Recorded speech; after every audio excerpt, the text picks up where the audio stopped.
Hello, I'm Jay Bowman, Managing Director of Research and Analytics at FMI, and I want to thank you for your interest in this, our third quarter forecast of construction spending put in place for Canada. 2020 has no doubt been a challenging year for all of us, particularly when we think about the start of the pandemic and the impact that's had on our economy and what that means for construction spending, particularly in 21 and 22.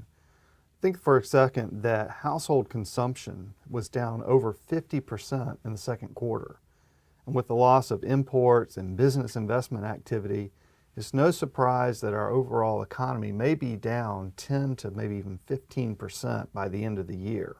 So we're looking at a major contraction in some ways, but the response from the government, whether through stimulus activity or others, may actually shorten the duration, which is good for us from an industry perspective. So what does this mean for construction spending overall? When we look at spending from a residential buildings, non-residential buildings, and a non-building perspective, residential obviously takes the largest brunt of what we're looking at here. About a 20% decline peak to trough from 2019 to 2022. Non-residential buildings and non-building structures, by comparison, will probably decline by about half that amount, around 8 to maybe 10% over the next 2 years. This 2-year decline is actually fairly traditional in terms of how the construction industry has lagged the overall economy by about an 18 to 24-month period.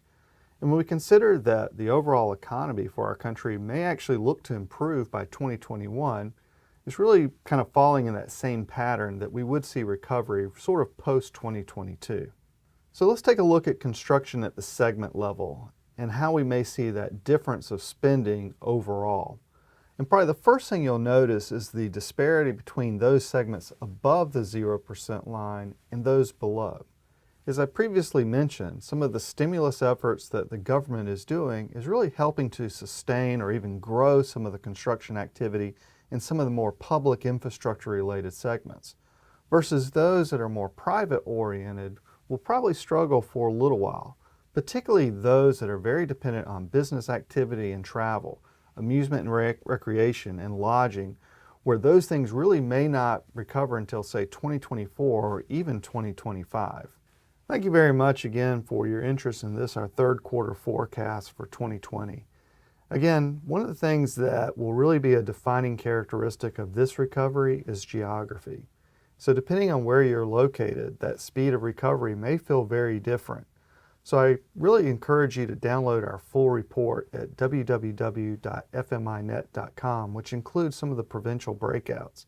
I also would suggest you call one of our consultants or investment bankers to really talk about your specific situation and what you can do to help prepare for this downturn over the next 2 years.